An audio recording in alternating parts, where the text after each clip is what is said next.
Futera presents Soccer Cards and Chill. Hello, welcome back to Soccer Cards Hey. and Chill. I'm Adam Partington. That is Mark Watson. He's going to do his thing again. Come on, Mark. Ho ho ho, Adam Partington. See, I changed it around. Like comical, and it's a festive greeting. I've just brought it all in this time, I thought. Once again, we seem to have got the memo and we're wearing the same thing, other than my stylish hat. Nice to see Andy Carroll has come back this week.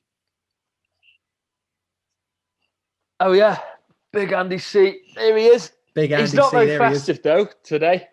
I should have got a little Santa hat for him. Mark, tell me, how was your Christmas? I'm not sure it would fit over his man bun, to be honest, mate. My Christmas was the normal affair that a Christmas is when you get to a certain age. It was all about food and eating, spending some time with friends, which is really nice as well. And we had a big dinner, probably about 18 of us, something like that, all around a table. Good. Just toasting Christmas, looking forward to the new year, and hopefully seeing the back end of this terrible, horrible year that's been upon us all. But no, it was an okay Christmas. How was yours, Ads? It's been a lovely Christmas, Mark. I've got two things I want to talk to you about. First of all, I want to tell you about my slippers, because my mother-in-law brought me some lovely slippers that kind of resemble a football from the 1920s. But they are the most comfortable slippers in the world. They're by a company called Totes. This isn't like they don't sponsor us or anything like that. They just make really nice slippers. They're kind of the Futera of the slippers world, I believe. Imagine sophisticated, class, lovely, comfortable slippers. Imagine that we were sponsored by a brand of slippers. Imagine that email coming through. Hi, Mark. Hi, Adam. We'd like to sponsor you with our slipper brand Totes. Look, we've just given it away for free anyway. They look lovely, Ads. And they do look like a 1920s. But what you could do is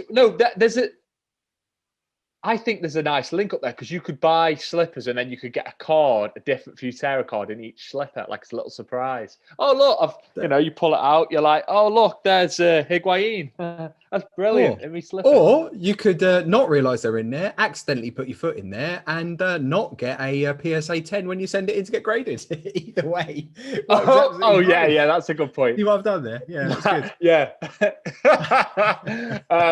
And then also I want to talk to you about my mum. My mum did some incredible roasties, brilliant roasties. They were the Futera of roasties. Nobody hates roast potatoes, do they? For anybody that doesn't know what a roast potato is, come on. They're the greatest things ever. It's the reason that potatoes were invented, I think. Agreed? I think better than French fries. I needed to shout that. These were brilliant, and so my mum watches the show. She's a big fan. She's even starting to get into cards now. Hi, Mrs. Partington. Chelsea fan, so I'm sure she. So hello, Mum. So I needed to give you a shout out for your roast potatoes. They were superb. So Mark, in this episode of Soccer Cards and Chill, we're going to be talking to Mitch from LDN Cards. Great guy, Fulham fan. Bless him. His life must be quite tough being a Fulham fan, but we had a really good conversation, and hard season. It must be tough being a Fulham fan, because you just kind of go in between the leagues. It's kind of like West Brom in a way. You just Premier League couple of seasons, get relegated, do it again. Must be a bit tedious. But he spoke about collecting certain cards. So I wanted to pick this up with you. I won't go into too much detail with regards to what we spoke about, me and Mitch, because I want the guys to watch that in a minute. But he what he said is, we were talking about this whole kind of people getting started, people entering the space as investors, and then you just kind of your bona fide collectors. Yeah. And he was saying he kind of is somewhere in between. He said he thought he said that he kind of thinks that's more pronounced in the States, really. This difference between the investors and collectors. Yeah. He said in Britain he kind of feels that it's like there's more synergy between the two, which my conversations with collectors over here have kind of replicated that. But what he was talking about is that like a good way to get started is just kind of pick a player that you love and go after like that player. So Mitch loves David Beckham, and he showed us a great card of Beckham and a dog from a Futera card, by the way, which was amazing. I remember David Beckham like cuddling the dog. I put it on an Instagram account. I remember it's a brilliant behind card. the scenes card. It was classic. Yeah, I remember it was a great card. Just before I started, I think it's a Doberman. I think Bex had a Doberman at the time, and that's what he was holding. But I think, and I don't know what the checklist was. I think there's a number of cards from behind the scenes in that Manchester United range. So there's probably Ole Gunnar Solskjaer with a driving a bus or something like that. Like those kind of things. Anyway, it was all the time, all behind the scenes. He's at the wheel. Teddy Sheringham with a chicken. Yeah, that. Definitely, 100%. There is definitely Teddy Sheringham with a chicken. I can't think of any others that are witty, but yeah, I'm pretty sure that there was others in the checklist. If anybody knows or can find that checklist, it should be at futera.com. Have a little look. We're updating the website at the moment, so maybe not. But have a little look down below and send us a little message and tell us who else was in that checklist, because there's I'm sure there were some real classics in there. So I wanted to ask you a question, because another point that like Mitch brought up is he said if you do this with like young players that you like, then you've kind of got a vested interest in their career, and that takes on a whole new dimension to following them. Because if you own a card and it's a rookie card of a player and he starts to grow and he goes on to be an astronomical footballer, then that's really exciting. But I wanted to know, Mark, if you were a collector, you didn't work for Futera, and you had to pick a player to collect, like any of their memorabilia, because Mitch just doesn't collect cards for Beckham, he collects everything that's got David Beckham on it fundamentally. So who would it be, mate? If you got anyone in mind? Mark Noble, someone like that? So it has to be a young player, like an up and coming, maybe one for the future? No, it could be anybody, mate. It could be any player that's ever played football. Jesse Lingard, obviously. No, I don't know, mate. But let's have a little think. Lingard. Well, he's one for the future, mate. That's a joke that you'll only get if you read the comments. That's a joke. No. You read every comment that comes underneath any picture of him on Instagram at any point. No, which player would I tell you what, for me, just for the enjoyment of it, mine would be Declan Rice, obviously. Like I've given up the fact that he obviously will be leaving West Ham at some point and probably going to Chelsea. Oh, that's going to hurt so much. But I'd probably see Declan Rice as that player. And if I was younger and this was 2001, then obviously we've come up against it before, but it would be Joey Cole. So yeah, like that player, that one that sort of, for me, it's the player that comes through your team's academy and suddenly comes into the first team and you sort of get excited about where they can go. Being a West Ham fan, that normally means that they leave in the end. But yeah, Declan Rice would be mine right now. I don't think that's probably any good for investors at the end of the day. I can't imagine in 10 years' time his cards being worth a fortune, but certainly for me, that would be the one that I'd be collecting, I think. And what about yourself? I think it'd be, I think I'd go back and try and find anything with Tim Cahill on it. From back in the day, like obviously Tim's a superstar, so I'd probably go back and try and find anything with Tim Cahill. And I know we've done a couple of Cahill cards in the past due to his, being one of Australia's most famous sons. And then I think now, do you know what? And this is a genuine tip. You know, on the show, how I admit that I'm not that space, but I do know. Gone into slow motion. Ben. Yeah. You're back. Oh, sorry. Can you still hear me okay? Yeah, I've got you. Ben Godfrey at Everton, we signed him from Norwich in the summer. He's a centre-half, but he's been playing across the back four because we've got a couple of injuries. He has been superb. He is certainly one to watch. I've not seen him mentioned by any other kind of influencer in the space. So I'm going to be that guy now. As I said, I still need to learn a lot about cards, and that's the point of these shows. But I know a lot about football, and I'm telling you, Ben Godfrey is going to be a superstar. He looks like a really, really competent footballer. Are you going to go out and collect those cards now? Ben Godfrey cards. That would be, do you know who I would actually collect? I'll tell you exactly who I would collect right now. Forget what I said, Declan Rice. I'd be collecting Saka at Arsenal. That would be. He's ridiculously talented. What a talent. And because of sort of where he plays, the position he plays, he's not going to get the plaudits yet. But if you look at how good he is week in, week out, in a team, an Arsenal team that at the moment is struggling by their own standards, wow, mate, he's one for the future at the moment. So yeah, I'd be buying Saka cards as a collector, basically. That would be the one I'd be getting excited about. I feel like if I wasn't an Evertonian, but I was a collector and I was looking at this, I'd probably be keeping an eye on someone like Curtis Jones as well at Liverpool, right? Yeah, fair play, Curtis Jones. I tell you who else I liked. I liked the goalkeeper at Liverpool. You know, the one that came on that played the other night instead of Adrian. I don't know how to pronounce it. Kelleher. He's an Irish goalkeeper there. He looked incredibly good. He made it in fantastic. I'm trying to think who they were playing. Someone put it in the comments underneath. But no, it was in the cup, I think. Okay. Ridiculous. It was absolutely insanely good. It was the game where all their youngsters came on and played. But he looked the business. So there's a few there, I think. But for me at the moment, Saka at Arsenal would be the one I'm getting excited about. Just enjoy watching him play. I think that's that's a good shout. Look, let's play this interview that I did with Mitch before Christmas. A great chat. Let's play that, and then we'll come back, Mark, and me and you. I want to talk to you about where you think the hobby will go in 2021. Yeah, perfect. All right, mate. Look forward to it. Okay, so Mitch from LDN Cards. Welcome to Soccer Cards and Chill. How you doing? I'm very well. How are you? Yeah, I'm good. I'm chilled. Ready for Christmas? Yeah, pretty much. We did big shop, got the turkey in, got the beef in, 18 different cheeses. I'm ready for it. I really am. You're all set. You sound like you're all set then. The cheese, the turkey. Yeah. We did a little panic run on Saturday because we're tier 4, so it's just going to be us. Raced up to the shop, bought everything, crates of wine and that sort of stuff. So yeah, it's all good. Yeah, tier 4, by the way, for those of you listening outside of Britain, that means that Mitch is in like the highest coronavirus tier now that you can be in. Where I am, I'm tier 3, slightly more relaxed here, but probably not for too much longer. But anyway, tell us about LDN Cards then, Mitch. How long have you been doing it for? What's it about? Why are you in this space? You know, what gets you going?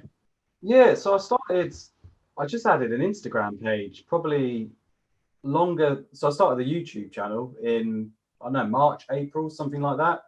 But the Instagram page, like a year prior to that, I was collecting heavily the kind of like American football cards, NFL, that sort of thing. So big what I was into at that point. And then I was just using that to share because obviously not many people, there are people in the UK that do it, but not, if you talk to your mate, they're not going to have a clue what you're talking about. So just like a chance to interact with people and sort of show stuff off. I mean, who, you know, get some interaction, that sort of thing. And then in March, April, I sort of during furlough, I was bored. So I thought, well, I'm getting these boxes in and I've been getting a few nice pulls. And I thought I could be sharing this, just sharing it as the videos and talking about it. So I just did it. It's just sort of snowballed from there, really. But yeah, having fun. Oh, so it was pure. So when you were on furlough, then you kind of thought, well, I've got this. I might as well document it. Yeah, it was that. Cause and it was pretty much then I started buying back into like more football, our football, that kind of thing. And people, you know, getting chatting, meeting new people on sort of the internet, social media, that kind of thing. It was fun. So I just carried on doing it. It's been like up and down since then, but yeah, it's just been enjoyable to be sort of part of it, I think, more than anything. How much do you think the whole situation with the coronavirus and the fact that people were locked down for so long, how much of an impact do you think that this has had on the current boom that the hobby's in at the moment? I think it was an accelerator, but I think it was coming anyway.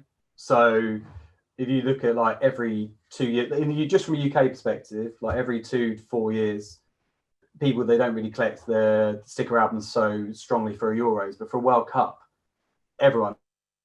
So, and it's that kind of thing, and that's been building, and soccer cards, football cards have been much more popular anyway. But I do think it kind of just pushed things forward. I think especially in America with their like stimulus checks and that sort of stuff they got.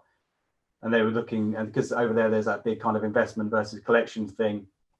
and people were looking to put their money into something new, and football was the new thing.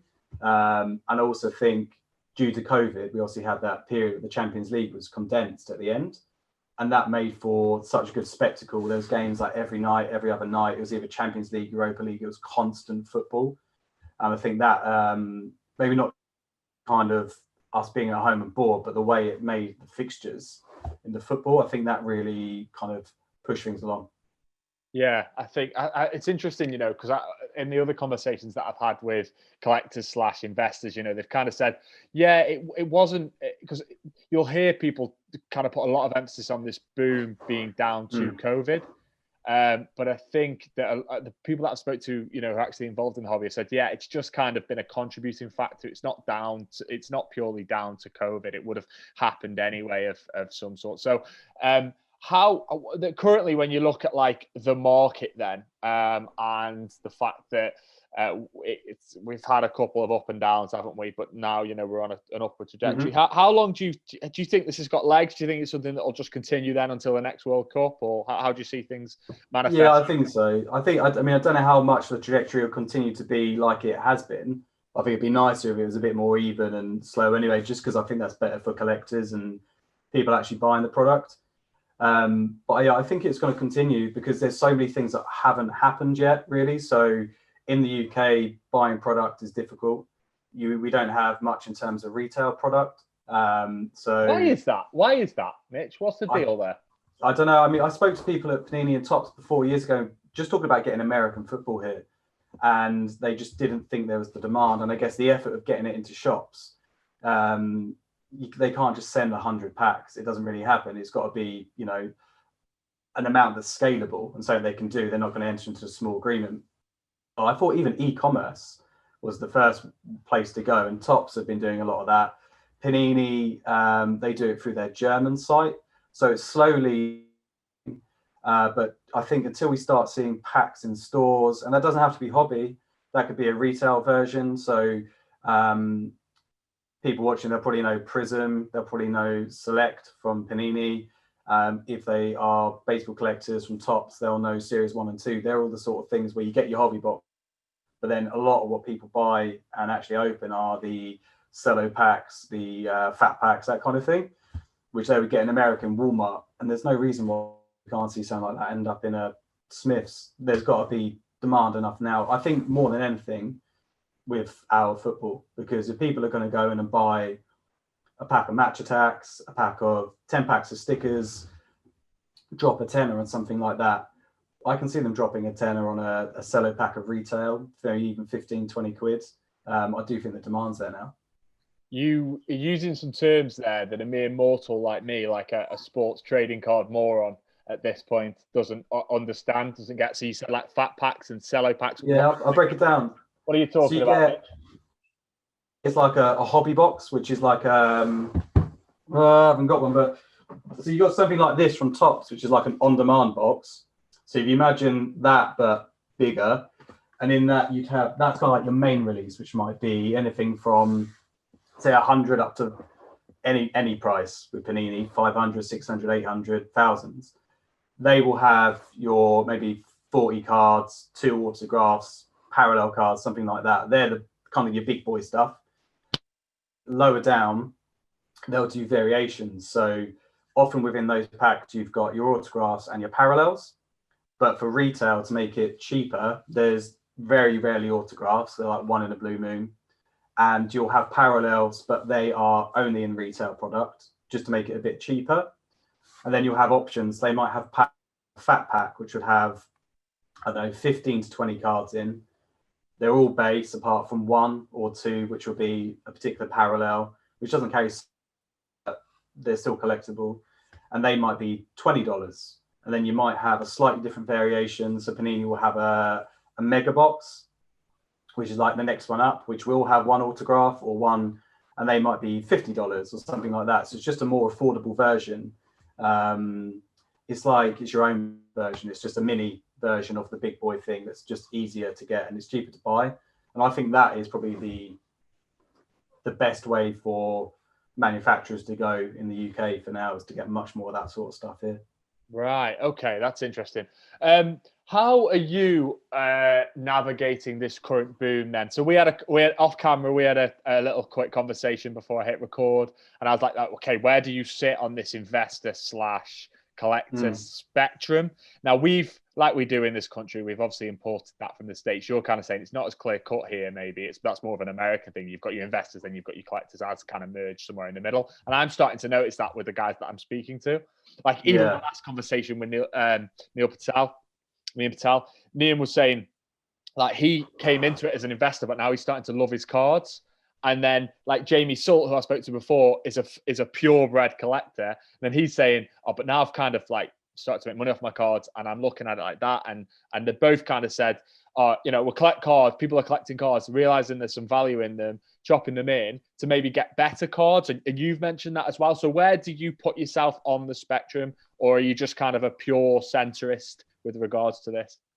Yeah, I mean, I'm happy to sit on the fence almost within that. I don't mind being in between. So when I first started my YouTube channel, one of the first sort of video series that gained a lot of traction was I put $50 in just checkoutmycards.com. And then what I did, I tried to double that money. So I would buy cards of players I thought were due to perform well. So maybe I look at their fixtures coming up, like who are they going to play? That guy is going to do really well. Buy it, wait, relist it, and sell it. And a lot of people found that really interesting. And I think a lot of people talk to me from like an investment standpoint from that. But as much as anything, I just like collecting. I like shiny things, like a magpie. Do you know what I mean? I've got shirts, signed shirts. It's I like to collect as well. So I think there's a place for both. And what I will find is like, say you'll open a pack, and I opened a pack yesterday and I got a couple of cards, and I'm not going to get the full set because they're just it's too expensive to get a full set on these sort of hobby cards. So I'm looking at it like, I don't want that player, but if I can sell him for 50, I can then buy this for something else, something I might want. So I opened some baseball, and I got a Vladimir Guerrero super short print. He plays for Toronto. Doesn't mean too much to me. I sold that for 50, and then I bought myself an Erling Haaland for 35, 40, a Topps Crystal. So I made myself a bit of money, and I got something I wanted. And I sort of see that as kind of, as being like a bit of a middle ground. How do you manage your investments? So do you have like a spreadsheet, like where you're keeping track of, I've made this much assessments there. Do you do that or not? Sort of. I tend to just sort of give myself a budget each month. I'll say that I'm happy to spend that this month, and if I'm going to spend more, I'll sell before I do it. I know some people have got spreadsheets, they track exactly what they've bought, but I just in that bracket so much. I know I should do it. I should be tracking my spending, but I've got a couple of spreadsheets, but I tend to open one, do that, lose it. So what I have done now is I've more so gone, and all the players or sets I am collecting. So I like to player collect. I've got the cards I've got, what I paid for them, what I want, and the ones I need to get, and what I'm expecting to pay for it, that kind of thing. But I haven't really kind of got like a profit and loss. I couldn't tell you, well, I'm up $2,000 or I'm down. I'm definitely down, like the amount of money you spend on these things. But do you know what I mean? I'm not tracking it. It's probably better I don't. That's okay. I mean, you said I'm not really an investor, so why would you look at it like that? I suppose you're in it. I watched one of your videos earlier, and you were opening up different things, and you pulled out like a David Beckham BP special edition card, which was really cool. And I noticed you flipped it over, and it had I didn't realize Becks was born in 1975, which was mad. But then you had like when that card was printed, it had 12 appearances, no goals, and I thought, that must have been about like very early in his career. So I could tell when you were opening up different kinds of stuff on there, and I was like, okay, this guy's just he is a collector. But at the same time, I really wouldn't lie if I see something I think that's going to be popular in 5 years or even a year. I think, well, I can buy that and maybe it will go up in value. In that, the first cards. So I used to collect like football cards, our football stickers when I was a kid, and then I probably sort of faded out of that in like my mid-teens, and then maybe collected Pokemon, and then I collected girlfriends. Kind of things changed, and then I got back into it when I was older. It was through NFL, and the first thing I did was I went into a break, and I got a card, and a nice autograph came out. And my first, what's that worth? Not, oh, that's nice. It's what's that worth? And it is. I think a lot of us do it, and it's completely understandable because collectibles are collectibles because they can hold value. Yeah, I don't mind either. It's just I think the argument between the two sometimes can be a bit silly. Yeah, it is what it is. Do what you want in your field, like. Of course. I mean, look, that's what happens in every space. People break into their own little tribes. I'm a collector. I'm an investor. It just happens like that. Trading cards are a lot less hassle than girlfriends or wives, by the way. So I can see why you've ventured back into trading cards. Have you got a partner now? What do you think of your hobby? She's pretty relaxed. I mean, I get deliveries a lot, but what I try to explain to her is, okay, those 5 packages today, they are for David Beckham cards or stickers, but they cost me like £3-4 quid. Every now and then one costs big money. Like I got this messy autograph came through the other day. I don't know if that shows too well, but that was 300, which is like a big outlay, relatively speaking, for the hobby, depending on where you sit and what your budget is. But she gets her ASOS deliveries. Do you know what I mean? So exactly. So does mine, and they don't hold any value. They just cost money. Exactly. Yeah. And this year, I didn't have a season ticket for Fulham because I couldn't. I wasn't going to away games. So it's like spending your money on something. She's pretty good with that. And yeah, it's as long as those ASOS deliveries keep coming, the cards can keep coming, you know. Yeah, that we've all got to have our thing, mate. We've all got to have our thing. And yours is can be a profitable thing as well. So that's good. Have you, don't want to put you on the spot, and I won't end the conversation now if you say no, but have you got any Futera cards? I have. Oh, you have? Great. One of my favourite cards. That makes things less awkward. Let me have a quick look. So I've got one that I just think is the absolute business. I don't know what you guys are doing. I'm going to try to see if it's here. I sent it away for great. There's one. Have you seen the card of David Beckham where it's just him and his dog? Who? A Futera card? Yeah, just him and his dog. Show me. I can't. I mean, this would have been well before my time with the company, but I'll have to go back and dig this out. Here it is. Yeah, here it is. I'll take it out of the sleeve. It's just a dog or just a dog you had on set. Can you see that? Is that? Oh my God! That's from. It looks like it's from our fan selection. Timeout 98. Oh, Mitch, please send me that after. Please take a nice picture because I will share that on my own. That is amazing. Do you know what? At the end of this segment, I'm going to ask you a great question, which is like what you would do if you were on my side of the fence. However, I'm going to answer my own question now. And I'm going to say, as soon as it's over, I'm going to speak to my director. I'm going to speak to my boss and I'm going to say, we need to do a set, which is footballers with animals, with their pets. That would do incredible. There's a Twitter account dedicated to it. Anyway, that is amazing. That is the best Futera card. We've done some great cards. We've got all the best players in the world, obviously, that have ever played football. And also Bex and his dog. I've sent that off I've got one off at PSA. It's just one of those cards. First time I saw it, I was like, I had to have it. And then I do have a few more. They're sort of, I think what I do like is this is fan selection. Yeah. I might not show so well because it's in the top load in the sleeve, but I can see it. I'm a big 90s kid, so all those kind of cards now, whilst they're sort of cheaper cards, I just love that kind of. It's nostalgia, isn't it? So I'm big on that. Yeah, big fan of that. It is. What type of cards do you look for at the moment, then, Mitch? Between two things. So I like my shiny new things. So yesterday I opened a pack of Sapphire. Topps Chrome, and I was looking for Fatty, and I want to find the rookies and that kind of thing. I find that really exciting. The autograph cards are cool, not always the be all and end all. And then what I also find myself doing is just scrolling through looking for old stuff, vintage, I guess you'd call it. But like for some of the vintage cards, that everyone would want, they're beyond me now. Like the Pele, stuff like that. I'm not paying the money that you need to pay for that. Do you know what I mean? It's just too much at this point for me. I don't have 20, 50 grand to be spending.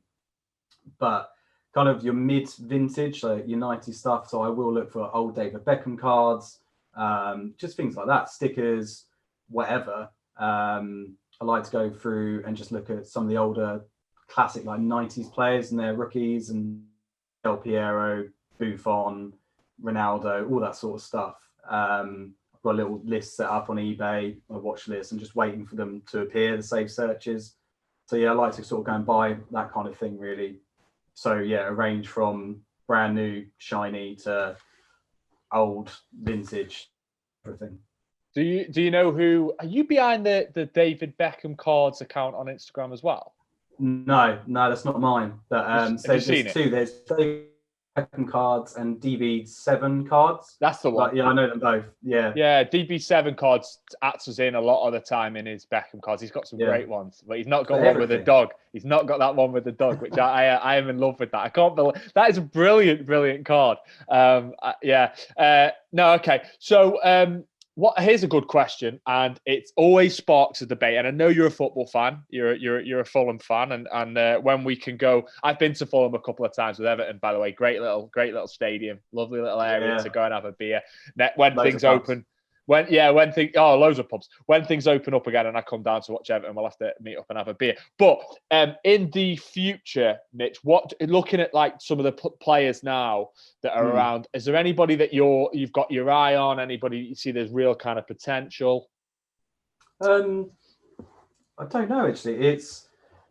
I think a lot of people. I really like Jude Bellingham. When I watch him play, I think for his age and the position he plays is quite a mature position. So you see a lot of the young players coming through at the minute. You're Fatty, Rayner, they're the ones people talk about, and they're the forwards. But they play roles where they're mercurial. If they don't score, they're there to try something. But he plays that centre midfield role, almost like that Michael Carrick role he used to play, and it is a pivotal role. And he does it really well. I know they're not season, but I do think he's a player who's going to be destined for big things. He's an obvious one anyway. Everyone knows him. But Jude Bellingham, I think he's going to be a real top player. He'd be kind of the number one for me. You know how you're like me, you're an actual football fan. What have you made to our American cousins' involvement in soccer? Because bless them, I mean, I adore Americans. I've got friends who are Americans, and they do love their soccer. And some of them are very knowledgeable.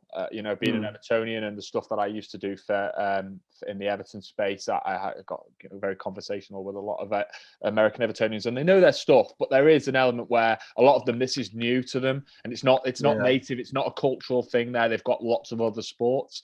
So, and I see Americans talking about like which trading cards should be purchased, and some of it's not the best advice. Do you feel obliged as like an Englishman doing content in this space that you kind of have a bit of value to add here? The fact that you've probably been a football fan, you have been a football fan your entire life, and do you sense there's a bit of danger there that there might be people out there maybe taking advantage of some of these guys? Do you feel an obligation to kind of like educate some of the Americans on the sport sensibly? Not even just America. I think it's a blend of people get taken advantage of on the card side of things, but also from a lack of knowledge for sport too. So I saw someone opening up cards the other day and kind of how they portray themselves is quite knowledgeable. Then a player came up and he's like quite a well-known talent. He's like, "What? Who's that?" Cast it to one side. And I was like, "What?" And it's that sort of thing. You think if you are who you say you are, you're going to put yourself out there as that. I try to just be a bit more normal. Like, I know I don't know every under 23 player. I'm not. And when I find out about a young player, I'll go to Scouted Football. I'll read what they've got to say and kind of learn from there. But I think a lot of people, they kind of maybe just parrot what they hear from somewhere else and then pass it off as their kind of own advice. And I think particularly that gets dangerous when people kind of call it investing. I think that's a really, people can do what they want, but I think it's like, I find it uncomfortable. It's probably the best way to put it. So someone's saying, there's a lot of American kind of groups in particular where maybe someone charges for investment advice on cards. in the same way they do with kind of stocks bots and and things like that. and Exactly. It's the same. They treat like stocks, and they give investment advice for stocks.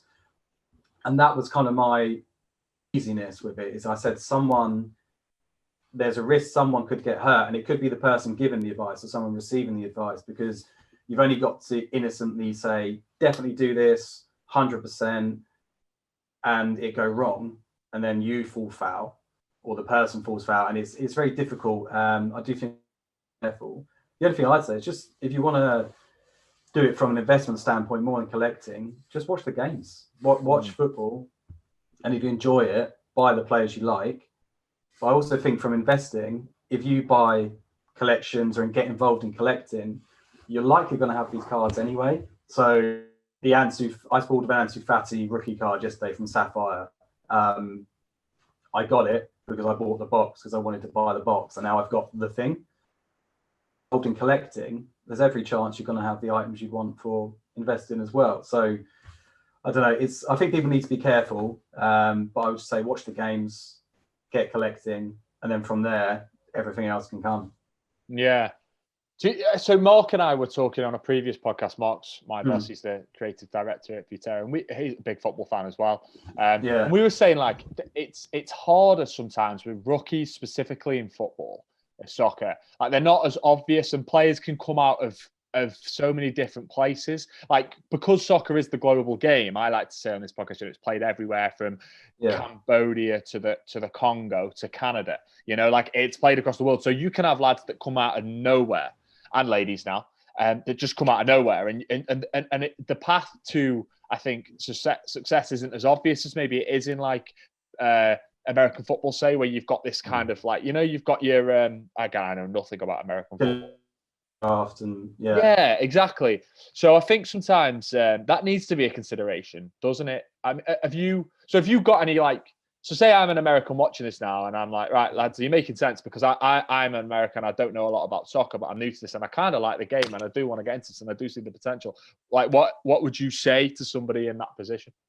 Yeah, just watch the games. It's just watch football, and if you enjoy it, go from there. And then I would say, if you want to get into collecting, you don't want to collect whole sets, pick a player. So there's a player you like, buy his cards, but collect them maybe for collect to start with, and then kind of ease yourself in as you gain your knowledge. So you might say, so I've got all these David Beckham cards. That's who I tend to collect, David Beckham, a lot of Jude Bellingham. So maybe they pick, I don't know, they might like Ashraf Hakimi, and they'll go and buy his cards at Inter Milan and that kind of thing. I'd do that. I'd probably go for a player, pick an individual player you like. And particularly if you are American or Canadian, I know the Canadian guys are going for Alphonso Davies. Yeah. I think that's brilliant. Just do that. Focus a collection around something you like. So if it doesn't go up in money, and that where you've got something you like, you haven't lost out. Do you know what I mean? It's like buying a classic sports car. You've got a classic sports car. Have you lost? You've not. So yeah, just buy into a player you want. Yeah. No, that makes a lot of sense. That makes a lot of sense. And then also as well, it's a passion thing then. So as you say, if it goes up, it goes up. Great. If it doesn't, it doesn't. You're still happy with that. When I buy the rookies, and I get those young, I say rookies, kind of like the younger players, you then focus on their games. It does give you kind of like the betting companies say it matters more when there's money on it. When you've got these cards of these players, you keep an eye on how they're doing, and you get a focus on it, and you can get enjoyment from that. Yeah, no, I can imagine. What do you think is going to be the first $1 million, $1 million sports soccer card in your opinion? I ask everybody. Yeah, so I was looking at the cards that have been kind of those values, because I thought it's definitely going to be a vintage card, and I still would say that's probably the most likely. But if you look at the cards that have sold recently that have been that price, it's been Mike Trout. His rookie one. You've had Yanis. I'm not saying his surname, but the Greek freak. Here's one of one, and then one of the bronze out of 23. I think the upper.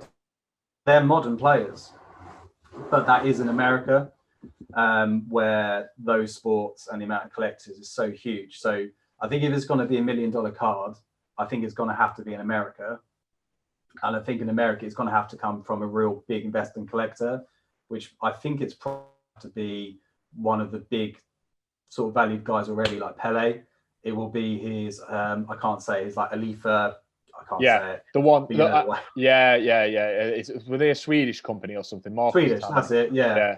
So it will be something like that, or it will have, 10 years time, someone will have an earn, and he'll win the World Cup for Norway, something we just can't envisage being possible right now. Do you know what I mean? And someone's going to sell it, and some like Vegas Dave dude's going to come and buy it. Yeah, like the future Rob Kardashian or something. Yeah. Yeah, exactly that. Yeah, there's people with big money, like nothing. Yeah. Hey, here's the thing. People like Gary Vee speaking about this as he does at length. It's gonna have an impact, and there'll be others like him in the future. I'm sure. Haaland's a strange one, isn't he? Because like Jamie was saying, there's a kind of a 3 criteria he thinks for value of like cards, and that's Jamie sort was saying. So he was like, right, they have to win like a Champions League, they have to win a World Cup or a Ballon d'Or, and they have to get 2 or 3 of those things. So like you'd say that like Haaland can achieve those two things, but it's going to be highly unlikely that he's going to win the World Cup unless, as you say, Norway just get like an incredibly talented team. Because like you look back at people like, I often think like, would Giggs's cards command more value if he'd play for England? Yeah, maybe. I think it's a difficult one. Like compare the periods. I feel like 80s, 90s, early 2000s, there's a huge bunch of players whose cards don't get much love at all, and I don't know why. I don't know if it's just because maybe, I don't know. Now at the minute we're looking at right now, and then when you look at the past, you've still iconic players. So you got Pele, Maradona, and they're still in mind. But maybe in 20 years we'll be thinking about the more recent guys from now. But yeah, with those kind of criteria, I think they're good. I don't know about Ballon d'Or so much myself. I think that's a difficult one because I do think in the world of football, it's well thought of and well regarded, but it's an individual award, not a team award. And I think the biggest success players from what they do with their teams rather than what they do individually. So Luka Modric, no one's spending 20 grand on one of his cards. He's won a Ballon d'Or. He's got to a semi-final. He got to a final of a World Cup. They beat us. So like he's done it all. He's played for Real Madrid, but why aren't his cards up there? So I think there's a bit more to it. I think a lot of it can do with sort of character. So you look at Luka Modric, and I understand he's always quite quiet. He's not really handsome, is he? Like no, he's not. He's not like a personality. Yeah, exactly. Yeah. When you look at Mbappe or Haaland, they're both very capable of being like poster boys. Yeah, they're likable, and I also think the position they play matters a lot as well. So you could have the best player in the world be a centre half, but that might not translate into popularity with cards. I think you're right. That's a really interesting point. I'm thinking about like someone like, I wonder what the future holds for Van Dijk's cards. Exactly. Yeah. It's like Scottie Pippen for the Bulls. He was more defensive. Sorry, not Scottie Pippen. You get players there, they're more defensive. They're not like what MJ was. Right. Like Dennis Rodman, he would be a defensive player. His cards would never be that huge. You got players in the NFL like Aaron Donald, who's a defensive player, defensive end, one of the best players, but his never going to go for what a quarterback is. So it's all about the like the sexy position, and if forwards, the inside wingers, and like the attackers. If you were on my side of the fence, if you were, let's pretend I've been booted out the door here at Futera and Mitch, and they've given you the job, they've seen your YouTube channel, they're like, this guy, this guy's the man. They bring you in as head of marketing. Kind of what would you do working for a trading card company now? What would you do in my position? I'd probably focus on, like, in the immediate, I'd focus on some cheaper sets. Not cheap. So like Match Attacks is £1 a pack, £2 a pack. It's not the biggest checklist, and you can feel it. But something maybe a bit above that, kind of the range in between, and something that to retail, that's probably where I'd focus. So things like your 90s, I've put them down, but like those fan selection sets, things like that. And I know that's going to be difficult. something that is just a little bit cheaper. So not go for, so Panini, for example, a big mistake I think they're making in the minute in the UK is they bought, so people have been clamoring for NFL cards, basketball cards, that kind of thing in Europe and UK. So you can buy them from Germany, but they've been selling them on their UK website. Right. So you've got Prism, which is a popular card set. It's probably the NFL set. And the first options they did, a lot of those were boxes over of other sets. So Spectra, things like that, which are 600-700. But whereas I think your average collection in the UK doesn't quite want to spend that. They probably spend 50, 100, and they might want to get a few packs. So if Panini had sent over more of their retail stock and sold that first, and then you wean people in, you get them used to open and collect it. And then every now and then, they'll be like, Joy, it's my birthday. I'm going to drop 500 quid. It's Christmas. I'll buy a £300 hobby box. So initially, if you can find some way to get kind of cheaper sets with, even if it means larger checklists or something like that, that's probably what I'd do. Kind of your 10 to £30 range that you can get. And even if it's not in retail, because I appreciate that's not so easy, e-commerce online where people can go and buy it on Amazon, something like that. So a gateway drug to Futera. Yeah, cannabis. I like it. Not cannabis, by the way, just for the record. I'm going to get me. I know I am going to get sacked. Look, Mitch, really enjoyed talking, mate. I think the most sensible thing to do now would be to tell people where they can find your content. Yeah, sure. So I'm on YouTube. It's LDN Cards. It is London Cards, but LDN people seem to know me as now. And Instagram, the same, LDN Cards. And if you want to have a chat, I'm probably most active on Twitter, particularly at the minute, work's quiet. So it's the same, LDN. I'm out there. Come say hello. I try to be friendly. And I must say, the standard of your content is very, very good, and I think you probably deserve, while you've done well to build the audience in the time you have, you definitely deserve more subscribers and certainly more people watching your videos, because the content is very good. So I would recommend that. I mean, it's great for me, again, new to this, trying to learn what I can. You do a good job, Mitch. So we will catch up again in the future, no doubt. Pleasure. Yeah, we've got a few things in the pipeline here at Futera, that will be the start of next year, and I'm sure you'll have your own opinions on that, and you may even want to purchase some of that stuff. So we'll chat again in the future, mate. We'll definitely get you back on, and in the meantime, have a terrific Christmas. And, you too. Stay safe. Thank you very much. Have a good one. No worries, Mitch. Thanks, mate.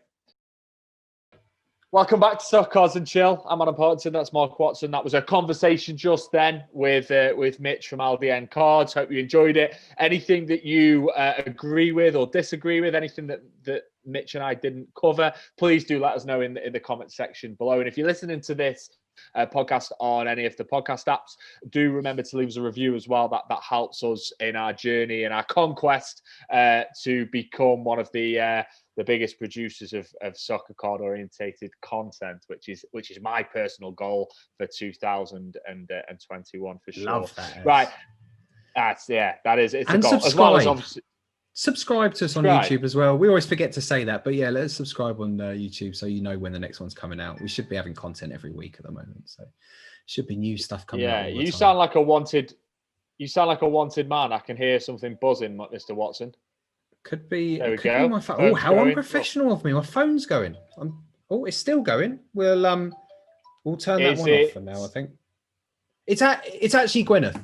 So it's actually head office. The wife? It's not. It's Gwyneth. It's Gwyneth, CEO CEO of Futera, calling me up to tell me interesting stuff about collections that are being approved by different clubs around the world.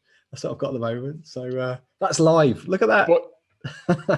But you buttoned her though. You didn't answer, so we won't see you again on the show, because I think this is probably your time is coming. That'll be my time up. Yeah, to be fair. Well, do you know what? Next time that it rings, maybe I'll answer. Put Gwen on live.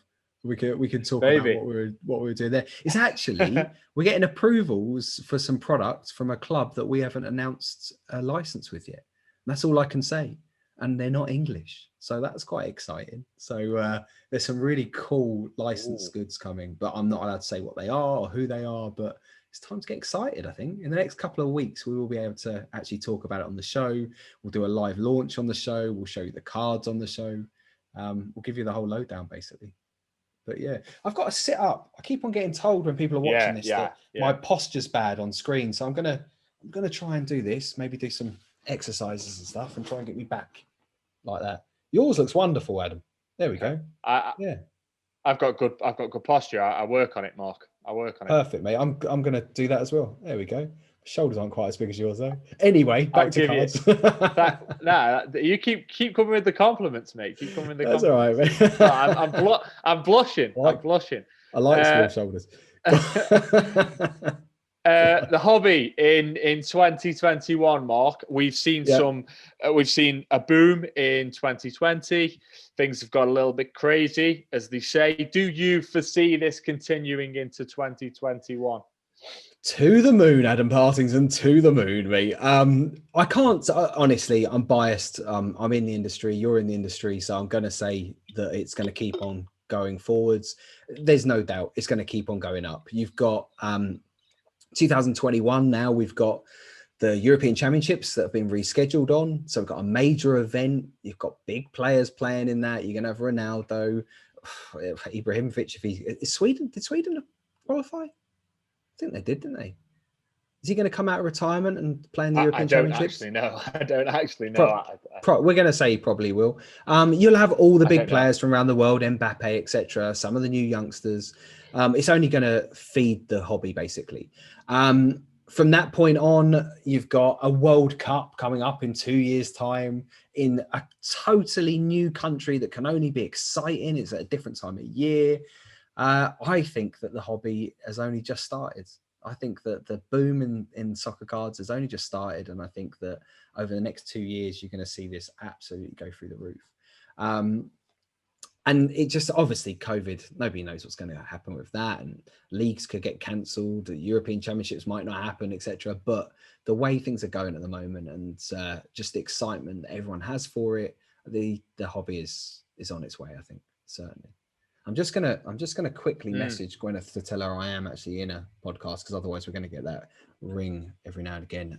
Well, while you do that, Mark, I'm just going to quickly talk about my thoughts and observations of coming into the space again. These conversations, who are talking about this a lot. I foresee the growth continuing. I think we're not going to see the interest in football or soccer dwindle. You're going to see these big influencers, people like Gary Vee, continue to talk about this. The stuff that we want to do as well here at Futera. Again, I can't say too much at the moment, but we've had some conversations recently with some rather significant influencers as well in the UK football soccer space. I think we've got, not only have we got the European Championships on the horizon, we also have the World Cup the year after that as well in Qatar. Oh no, when's that? Yeah, wait, Qatar, no, actually, 2022. No. Wait a minute, what year is it? It's going to be 21. 22. 2022, Yeah, God, I had to think about that then, because I was like, wait. I know, but I was like, it only seems like 5 minutes ago we were in Russia. Anyway, and all those things combined, I think, they certainly do. I think all those things combined, I think we'll continue to see things grow as well. And again, I want to say, I know there's a lot of people watching this who have collected cards, football cards, and different other types of cards for many years, and I am a rookie in this space, but it is so exciting to join the revolution now. Everyone loves a rookie, Adam. Everyone loves a rookie. Everyone loves a rookie. But it's great to be one, I think, to be back in this area, to be so taking it all in and working for a company like ours as well. And we as Gwyneth won't mind me saying, we like to do things different at Futera. That's a cultural thing. And I think that's going to show in the products that we're going to produce moving forward. And it's all rather exciting. So you got anything else you want to add before I wrap this one up? No, I think that's what's exciting at the moment, ads. It's just like there's so many things coming up in the hobby and coming up in the world of football that it's certainly a time to be involved. And we're just lucky enough to be sort of like pushing things out at the moment and just enjoying the hobby, which is key. Also, I'm just excited to see sort of how the podcast goes, the people that we get on. As you said, we're talking to some major people at the moment to get them on and just to talk about their love for the hobby.